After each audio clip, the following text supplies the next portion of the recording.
नमस्ते प्यारे बच्चों, अगर आप भी 2022 में ये सोच रहे हैं कि क्या केवल पोस्ट ग्रेजुएशन करने के बाद वो किसी भी कॉलेज में असिस्टेंट प्रोफेसर या किसी पीएचडी प्रोग्राम के लिए अप्लाई कर सकते हैं, तो आज का वीडियो होने वाला आपके लिए। क्योंकि आज के वीडियो में मैं आपको पूरा बताने वाली हूँ कि किस तरीके से यूजीसी नेट के द्वारा आप इसको क्वालिफाई करने के बाद किसी भी कॉलेज में एज ए असिस्टेंट प्रोफेसर काम कर सकते हैं या अप्लाई कर सकते हैं, या ये कहें कि किसी भी जूनियर जो फेलोशिप प्रोग्राम होता है रिसर्च का, उसके लिए अप्लाई कर सकते हैं।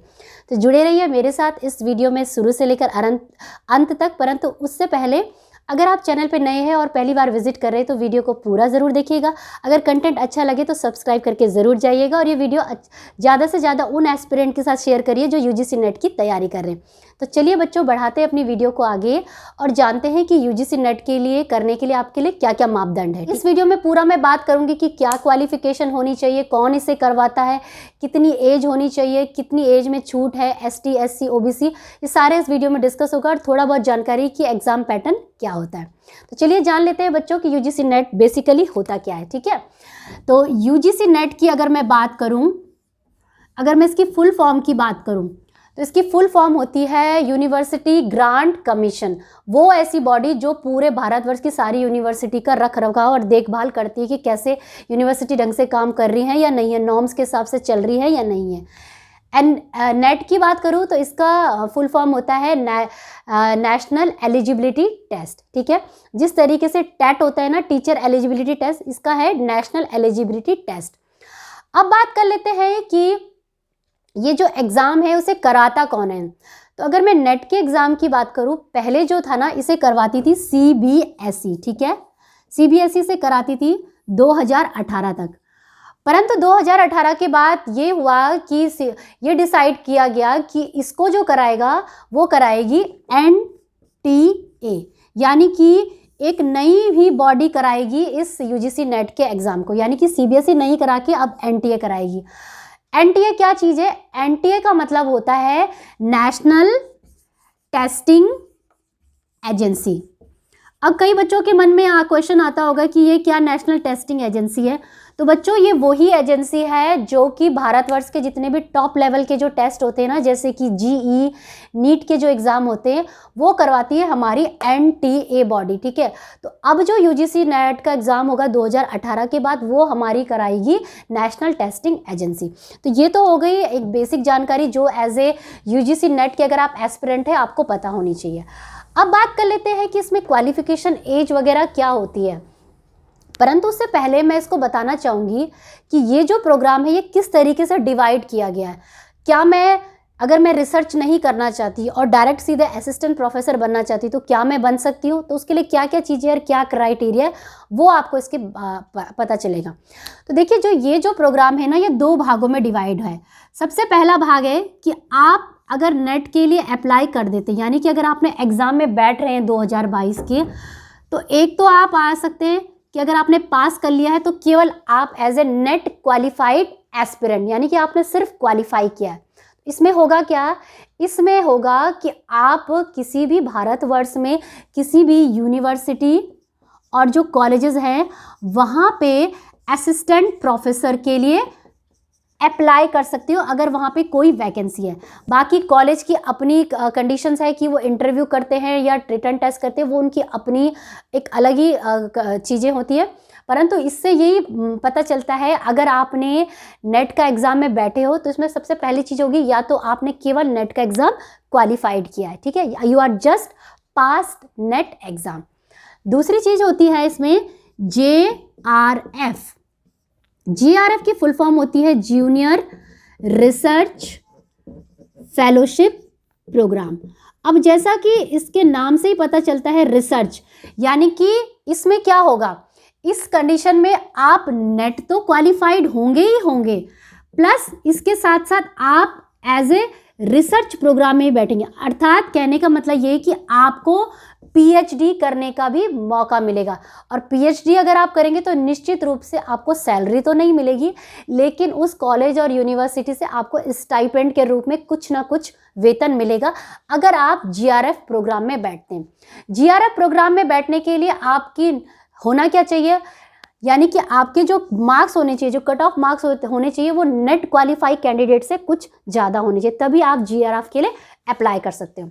ठीक है, तो जब भी आप इस फॉर्म को भरें, आप ये देखें कि आप दोनों फॉर्म को भरें, और ये भी ध्यान रखना चाहिए कि आप क्या उस कैटेगरी में फॉल करते हैं, क्योंकि उसमें एक कुछ एज लिमिट भी होती है। तो जब भी आप भरें, आप ये कोशिश रखिए कि आप नेट प्लस जीआरएफ भरें। ठीक है, तो आप बात आती है कि जब आप इस फॉर्म को भरें, आपने क्या ध्यान रखना है? आपने ध्यान रखना है कि जो जीआरएफ होता है ना, उसके लिए थोड़ी एज लिमिट होती है। ठीक है, वो एज लिमिट क्या है वो मैं आगे बताऊंगी। अगर केवल आप नेट क्वालिफाई करने का चाहते हैं, सिर्फ नेट क्वालिफाइड एस्पिरेंट के रूप में, तो उसके लिए कोई एज लिमिट नहीं है। यानी कि अगर आप 55 साल के भी हैं, 50 साल के भी हैं, तब भी आप नेट के एग्ज़ाम के लिए आप अप्लाई कर सकते हैं। ठीक है, परंतु अगर रिसर्च की बात करूँ, फेलोशिप प्रोग्राम की बात करूँ, तो इसके लिए कुछ एज लिमिट होती है, प्लस इसके लिए आपकी होती है कुछ मेरिट की कंडीशंस। ठीक है, अब बात कर लेते हैं कि इसकी बेसिक क्वालिफिकेशंस क्या होती है और परसेंटेज क्या होती है और एज वगैरह, रिलैक्सेशन, क्या क्या चीज़ें मिलती हैं। तो अगर मैं क्वालिफिकेशन की बात करूँ, योग्यता की बात करूँ, तो जिस भी स्ट्रीम में पोस्ट ग्रेजुएशन आपने किया है, यानी कि पीजी आपका अगर है आर्ट्स, कॉमर्स और ह्यूमैनिटीज़, इनमें से अगर आपने किसी भी सब्जेक्ट में अपना पीजी किया है, तो आप इस प्रोग्राम में बैठ सकते हैं। ठीक है, कई बच्चों के मन में प्रश्न होता है कि क्या मैं अगर पोस्ट ग्रेजुएशन मतलब अंडर अपियरिंग हूँ, मेरा पोस्ट ग्रेजुएशन कंप्लीट नहीं है, तो क्या मैं उस कंडीशन में इस एग्ज़ाम में बैठ सकता हूँ या बैठ सकती हूँ? तो उसका जवाब है हाँ, परंतु उसमें कंडीशन ये होती है यूजीसी नेट की कि कम से कम 2 सालों के अंदर आप जो अपने पीजी के जो डिग्री और सर्टिफिकेट है, उन्हें प्रस्तुत करने के रूप में हो। ठीक है, तो आप निश्चित रूप से इस एग्ज़ाम में बेफिक्र होकर आप बैठ सकते हैं, अगर आप पीजी या तो कंप्लीट हो चुका है या आपका अपियरिंग है। ठीक है, अब बात कर लेते हैं इसमें कि इसमें एज कितनी होनी चाहिए। ठीक है, एज की बात करूं अगर मैं, तो जैसा कि मैंने आपको बताया कि जो ये प्रोग्राम होता है, ये 2 भागों में डिवाइड होता है। एक आता है जेआरएफ, जूनियर्स रिसर्व, और दूसरा आता है नेट क्वालिफाई। अगर आप केवल नेट क्वालिफाई कर रहे हैं, तो इसमें आपकी कोई एज लिमिट नहीं है, आप किसी भी एज तक इसे दे सकते हैं। ठीक है, अगर बात करूं मैं जीआरएफ की, तो जैसा कि जीआरएफ जो है वो एक फेलोशिप प्रोग्राम है, पीएचडी प्रोग्राम है, तो उसके लिए सरकार ने एक एज लिमिट सेट कर दी है। तो अगर आप जनरल कैटेगरी को देख सकते हैं सामने, तो इसमें लिखा है 31 ईयर्स ओल्ड, अर्थात कि अगर आप 2022 जून में 31 ईयर्स ओल्ड के हो जाते हैं या इससे ज़्यादा अगर आपकी एज हो जाएगी, तो उस कंडीशन में आप जीआरएफ के लिए नहीं बढ़ सकते। आप कम से कम 31 साल तक के होने चाहिए। अगर मैं बात करूँ कि इसमें क्या कोई छूट है जीआरएफ के लिए, जी हाँ, बिल्कुल है। आप देख सकते हैं एससी, एसटी, ओबीसी और महिलाओं के लिए आप 36 ईयर्स के साल तक आप इसे अप्लाई कर सकते हैं, यानी कि 5 साल का रिलैक्सेशन आपको मिला है। और अगर आप सिंपल नेट की बात करें, तो उसके लिए कोई भी एज लिमिट नहीं है, जैसा कि मैंने आपको पहले भी बताया है। अब बात कर लेते हैं बच्चों कि कितने परसेंटेज मार्क्स आपके होने चाहिए यदि अगर आप यूजीसी नेट का एग्ज़ाम दे रहे हैं। तो इसमें कम से कम आपके पास 55% तो होने ही चाहिए। ये बात कर रही हूँ मैं जनरल कैटेगरी की। इसके ऊपर है तो बहुत अच्छी बात है, परंतु उससे मेरिट में कोई फ़र्क नहीं पड़ेगा। ठीक है, तो 55% मार्क्स आपके होने चाहिए पीजी में आपके, जब आप इस एग्ज़ाम के लिए अप्लाई कर रहे हैं। ठीक है, अब बात कर लेते हैं कि क्या इसमें किसी के लिए छूट है। तो हाँ, बिल्कुल छूट है, यानी कि एससी, एसटी और ओबीसी जो कास्ट है, उनके लिए ये जो छूट दी गई है वो दी गई है 5% की। यानी कि अगर आपके 50% भी पोस्ट ग्रेजुएशन में हैं, तो उस कंडीशन में भी आप इस एग्ज़ाम के लिए अप्लाई कर सकते हैं। अब बात कर लेते हैं इसके एग्ज़ाम पैटर्न की। तो इसमें को शॉर्ट में बता देती हूँ कि इसमें एग्ज़ाम में क्या क्या आता है। ठीक है, तो इसका जो एग्ज़ाम है जो पिछले साल की अगर मैं बात करूं, वो हुआ ऑनलाइन मोड में। ठीक है, इससे पहले होता था ऑफलाइन मोड में, और इसका जो पैटर्न होता है वो आता है ऑब्जेक्टिव टाइप ऑफ क्वेश्चन, यानी कि आपके पास विकल्प होंगे और उसमें से आपको चूज करके उस सही विकल्प पे आंसर देना होता है। किस टाइप का एग्जाम होता है इसमें आते हैं 2 पेपर, एक आता है पेपर नंबर 1 और पेपर नंबर 2। पेपर नंबर 1 की अगर मैं बात करूं तो ये होता है जर्नल स्टडीज़ का और ये होता है 100 नंबर का। यानी कि जर्नल स्टडीज़ मतलब कोई भी जो सामान्य स्टडीज़ आप हिस्ट्री, पॉलिटी, इकोनॉमिक्स जो भी हो रहा है, इंफॉर्मेशन साइंस एंड टेक्नोलॉजी में, इकोनॉमिक्स में, उससे संबंधित क्वेश्चंस इसमें आते हैं 100 नंबर के।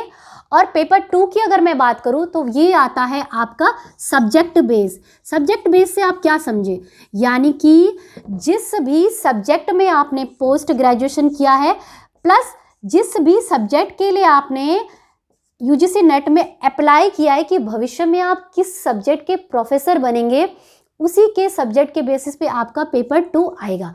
अगर अब मेरा पोस्ट ग्रेजुएशन पॉलिटिकल साइंस में हुआ है तो मेरा जो पेपर 2 होगा वो पॉलिटिकल ही साइंस का होगा और कोई अन्य विषय उसमें नहीं आएगा। तो ये होता है सबसे ज़्यादा स्कोरिंग मार्क्स, मतलब यहाँ पे आप सबसे ज़्यादा अपने मार्क्स को स्कोर करते हैं क्योंकि ये आपका आता है सब्जेक्ट बेस्ड क्वेश्चन पेपर।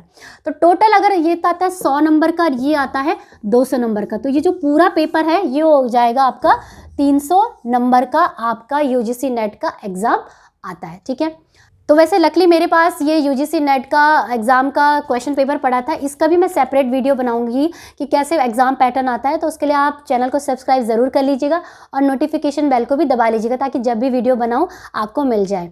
अगर मैं टाइम की बात करूँ तो पेपर 1 के लिए इसमें लिखा है कि आपको कम से कम 1 घंटे का टाइम मिलता है, ठीक है, पेपर 1 के लिए, और पेपर 2 के लिए मिलता है 2 घंटे का टाइम। तो यानी कि टोटल 3 घंटे का ये पूरा पेपर आपका यूजीसी नेट का होता है। इसके साथ साथ बच्चों वैसे तो मैं कोई एक्सपर्ट नहीं हूँ, मैंने कोई बहुत बड़े एग्ज़ाम क्रैक नहीं किया, लेकिन जो मेरी एक अनुभव से जो मैं बताना चाहती हूँ एज ए टीचर, यही बताना चाहती हूँ कि जब भी आप किसी एग्ज़ाम की तैयारी करें तो आप बहुत सारी बुक्स को टटोलने से पहले, यूट्यूब को देखने से पहले या किसी भी एजेंसी में एनरोल करने से पहले ना, आप सबसे पहले एक चीज़ करिए। अगर आप सेल्फ स्टडी से इसकी तैयारी कर रहे हैं, सबसे पहले करिए कि आप सिलेबस को देखिए। सिलेबस से क्या होता है ना, सिलेबस आपको एक आइडिया और एक प्रीव्यू दे देता है कि जो यूजीसी नेट है वो आपसे वास्तव में पूछेगा क्या, कि वो किन किन चीज़ों पे आपको ध्यान देना है, क्या चीज़ आपको पढ़नी है और क्या चीज़ आपको नहीं पढ़नी है। दूसरी चीज़ ये है कि कम से कम 10 सालों के जो क्वेश्चंस पेपर है ना, आप उन्हें सॉल्व करने की कोशिश करिए। से हो सकता है कि आपको इस एग्ज़ाम को क्रैक करने में सहायता होती है, क्योंकि कई बार क्या होता है कि हम बहुत सारी बुक्स तो लेके आ जाते हैं परंतु लास्ट में होता कुछ नहीं और बहुत सारा हम बर्डन फील करते हैं, स्ट्रेस फील करते हैं और कुछ भी फोकस नहीं कर पाते।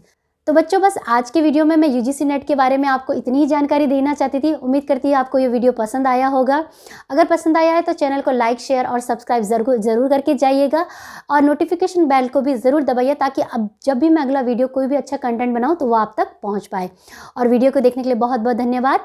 मिलेंगे मेरे नेक्स्ट वीडियो के साथ, कुछ अच्छे इंटरेस्टिंग वीडियो के साथ। तब तक के लिए आप घर पे रहिए, स्वस्थ रहिए, मस्त रहिए, पढ़ते रहिए और आगे बढ़ते रहिए, क्योंकि पढ़ेगा इंडिया तभी तो आगे बढ़ेगा इंडिया। जय हिंद, जय भारत, धन्यवाद, सत्यमेव जयते, धन्यवाद।